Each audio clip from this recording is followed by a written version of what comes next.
Mega star Khesari Lal आए दिनों अभी तक बहुत ज़्यादा सुर्खियों में हैं। खेसारी लाल अभी तक जो भी गाना दिए हैं एकदम ट्रेंडिंग में दिए हैं। आए दिनों खेसारी लाल इतना मेहनत करते हैं। आइए हम जानते हैं इस वीडियो के माध्यम से। अगर आप खेसारी लाल का फ़ैन हैं तो प्लीज़ चैनल को आप सब्सक्राइब जरूर करें और आगे भी शेयर कर दें। खेसारी लाल का गाना आए दिनों अभी बहुत ज़्यादा जैसे ट्रेंडिंग में कोई भी कर रहा है। अभी फ़िलहाल छठ चल रहा है, इनका गाना अभी बहुत ज़्यादा अभी ट्रेंडिंग में चल रहा है। अभी इनका गाना जैसे कोई भी आ रहा है बस नंबर 1 पर चल रहा जा रहा है। ये गाना था जो नारियल, वो अभी फ़िलहाल इनका ट्रेंडिंग में चला जा रहा है। जो इनका गाना जैसे कहा जाता है कि भोजपुरी इंडस्ट्री का सबसे मेहनती यही है खेसारी लाल।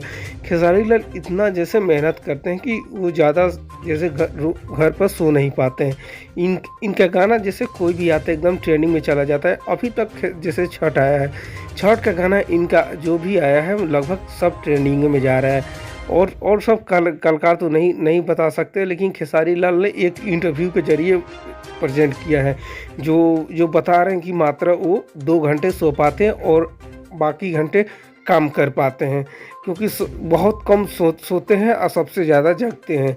और जगने के कारण है कि उनका मेहनत विफल नहीं हुआ, लेकिन वो सफल हुए। अब इसी वीडियो के माध्यम से मैं उनका जैसे एक इंटरव्यू के जरिए वो बताए हैं कि वो कैसे हैं। कि मैं जीवन में जो भी कुछ पाया हूँ अपने मेहनत की बदौलत पाया हूँ और कोशिश करता हूँ कि हर दिन मेहनत करूँ।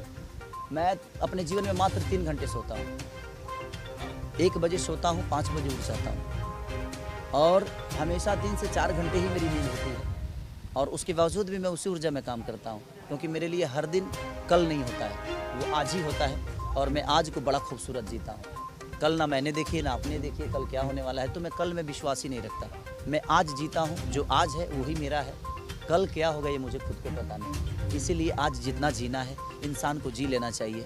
किसी से झगड़ा तकरार विवाद, जो चीज़ें बातों से हो सकती है, मुझे लगता है कि ज़िंदगी में ना उसे तलवार चाहिए और ना ही कोई बंदूक भाला चाहिए। तो ज़िंदगी में कोशिश करिए कि अगर विवाद बात हो तो उसको बातों से सुलझा के और एक दूसरे के प्यार में रह के अपने जीवन चलाइए।